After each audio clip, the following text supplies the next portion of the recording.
Friends, welcome again on your YouTube channel genius money. Amazing, अविश्वसनीय लेकिन सच्ची घटनाओं और फैक्ट्स के लिए हमारे चैनल को सब्सक्राइब करना न भूलें। इसी महीने मार्च 2024 में राजस्थान के वैशाली नामक गांव में रहस्यमय तरीके से लग रही आग की खबर तो आपने जरूर सुनी होगी, क्योंकि यह घटना सोशल मीडिया ही नहीं बल्कि न्यूज़पेपर और न्यूज चैनल पर भी छा चुकी है। यह रहस्यमय आग 3 मर्डर की साजिश को छुपाने के लिए लगाई जा रही थी। चलिए इस पूरी घटना के बारे में जानते हैं। राजस्थान के चूरू जिले के राजगढ़ तहसील में वैशाली नामक गांव है, जहां भूप सिंह नाम का आदमी अपने पूरे परिवार के साथ रहा करता था। भूप सिंह के परिवार में कुल 7 लोग रहते थे। भूप सिंह, उसकी पत्नी, उसके 2 बच्चे, उसके दादा दादी और भूप सिंह की माँ। घटना की शुरुआत 1 फरवरी 2024 से होती है, जब भूप सिंह की 82 वर्षीय दादी सोकर सुबह उठती है तो उठने के बाद उसे खून की उल्टी होती है और उल्टी होने के बाद उसकी मौत हो जाती है। दादी की उम्र 82 साल होने के कारण इस मौत पर किसी को शक नहीं होता और इसे कुदरती मौत मानकर इसका अंतिम संस्कार कर दिया जाता है।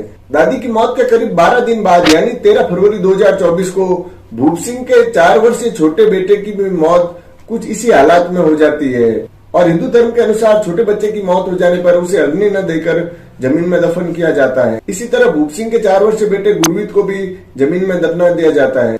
घर में मातम का माहौल था। इसकी मौत को भी कुदरत का प्रकोप मान लिया जाता है, लेकिन इसके 15 दिन बाद 28 फरवरी 2024 को भूप सिंह के बड़े बेटे, जिसकी उम्र महज 7 वर्ष थी, उसकी भी मौत सुबह उठने के बाद उल्टी होती है और उल्टी होने के बाद उसकी मौत हो जाती है। 1 महीने के अंदर अंदर एक ही घर में 3 लोगों की मौत हो चुकी थी।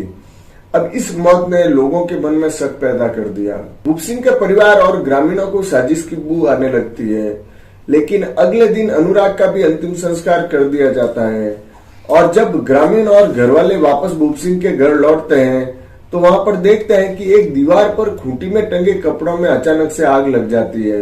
लोग इसे देखकर हैरान थे कि किसी कपड़ों में अचानक बिना माचिस या बिना किसी ज्वलनशील पदार्थ के आग कैसे लग सकती है। लेकिन यह आग पहली बार लगी, इसलिए इसे किसी की लापरवाही या शरारत मानकर इग्नोर कर दिया जाता है। घर में मातम का माहौल पसरा हुआ था।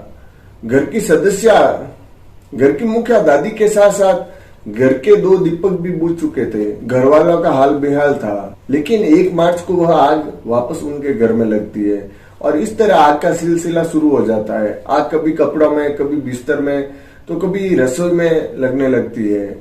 उसके बाद 3 मार्च 2024 को घर में सीसीटीवी कैमरे लगाए जाते हैं, लेकिन कैमरे लगने के बाद आग घर में लगना बंद हो जाती है और आग बाहर बाड़े में रखे चारे में लगने लगती है। 3-4 तारीख को आग घर में न लगकर बाहर लगती है, लेकिन 5 तारीख को आग सीसीटीवी कैमरे का रिकॉर्ड संधारण कर रहे डीवीआर में लगती है और डीवीआर जलकर राख हो जाता है। ये रहस्यमय आग रोजाना घर के अलग अलग हिस्सों में लगने लगी।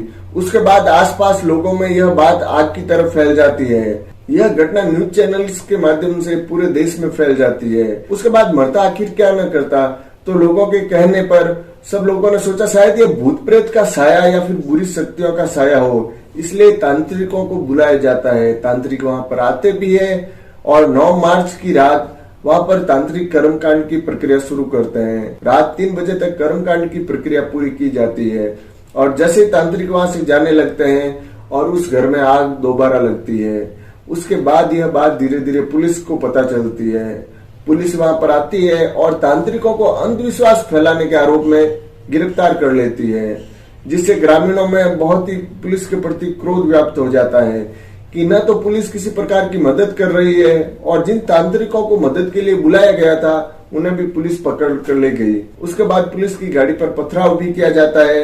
यह बात फैलने के बाद पुलिस के आला ऑफिसर वहां पर पहुंचते हैं और उस घर को पुलिस कस्टडी में लिया जाता है। जब पुलिस का पहरा वहां पर था तो उस घर में किसी प्रकार की आग नहीं लगती और पुलिस ऑफिसर को इन 3 मौतों पर शक होने लगता है। पुलिस को लगता है कि ये आग और इन तीनों मौतों का कोई न कोई कनेक्शन जरूर है। ये मौतें प्राकृतिक नहीं हो सकती। इन 3 मौतों में से भूप सिंह की दादी और उसके बड़े बेटे अनुराग का अंतिम संस्कार अग्नि से किया गया था, इसलिए उनका शरीर जलकर राख हो चुका था। जब पुलिस को पता चलता है कि गुरवीत की लाश को जमीन में दफनाया गया तो पुलिस कानूनी और पारिवारिक अनुमति लेने के बाद गुरवीत की लाश को जमीन से बाहर निकालती है और गुरवीत की लाश को पोस्टमार्टम और उसके विसरा को जांच के लिए भेजा जाता है। उसके बाद पोस्टमार्टम और विसरा की जांच आने के बाद पुलिस के होश उड़ जाते हैं, क्योंकि गर्वित की मौत प्राकृतिक रूप से न होकर जहर के कारण हुई थी। अब पुलिस के लिए यह सवाल था कि आखिर यह जहर किसने दिया, और ये पॉइजन अलग किस्म का था जिसके बारे में शायद आप और हम में से ज्यादातर लोगों को जानकारी भी नहीं होगी। पुलिस घर के लोगों के साथ साथ आसपास के लोगों को भी रडार पर रखे हुए थी।